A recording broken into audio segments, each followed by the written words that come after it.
Bienvenue. Nous avons déjà discuté qu'une implantation dentaire est un composant chirurgical placé dans l'os de la mâchoire, conçu pour soutenir une prothèse dentaire telle qu'une couronne, un pont ou une prothèse amovible en servant de racine artificielle. Le processus repose fondamentalement sur l'ostéo-intégration, la connexion structurelle et fonctionnelle directe entre l'os vivant et la surface de l'implant, qui est généralement fabriqué en titane ou en ses alliages en raison de leur biocompatibilité et durabilité éprouvée. La plupart des implants dentaires sont fabriqués à partir de titane pur commercial ou de l'alliage T6Al4V, offrant tous deux un taux de réussite pouvant atteindre 99% à 10 ans en raison de leur haute compatibilité avec les tissus osseux et gingivaux. Un implant est chirurgicalement inséré dans l'os de la mâchoire, après quoi l'os s'intègre progressivement à l'implant, ostéo-intégration.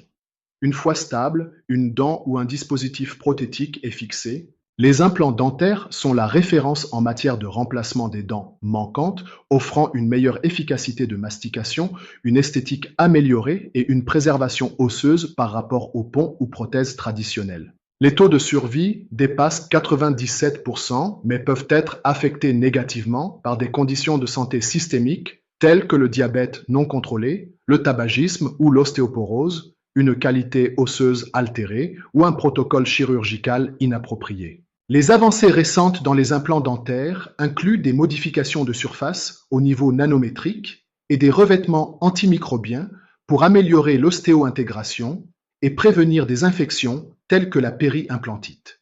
Un entretien de routine, impliquant généralement des contrôles professionnels périodiques, tous les 3 mois, est fortement recommandé pour assurer la longévité de l'implant et prévenir les complications. Certaines considérations importantes concernant les implants dentaires, tels que le tabagisme et le diabète mal contrôlé, augmentent le risque d'échec de l'implant et de maladies inflammatoires péri-implantaires.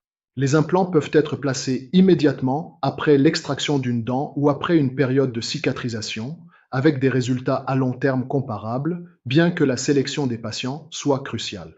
Les implants sont de plus en plus personnalisés, utilisant des variantes à diamètre étroit pour des sites spécifiques et l'anatomie du patient, avec des recherches en cours pour améliorer les résultats esthétiques. Les implants dentaires modernes constituent ainsi une solution fiable et à long terme pour la perte de dents, à condition que la santé du patient, la technique chirurgicale et l'entretien continu soient soigneusement gérés en utilisant des protocoles fondés sur des preuves.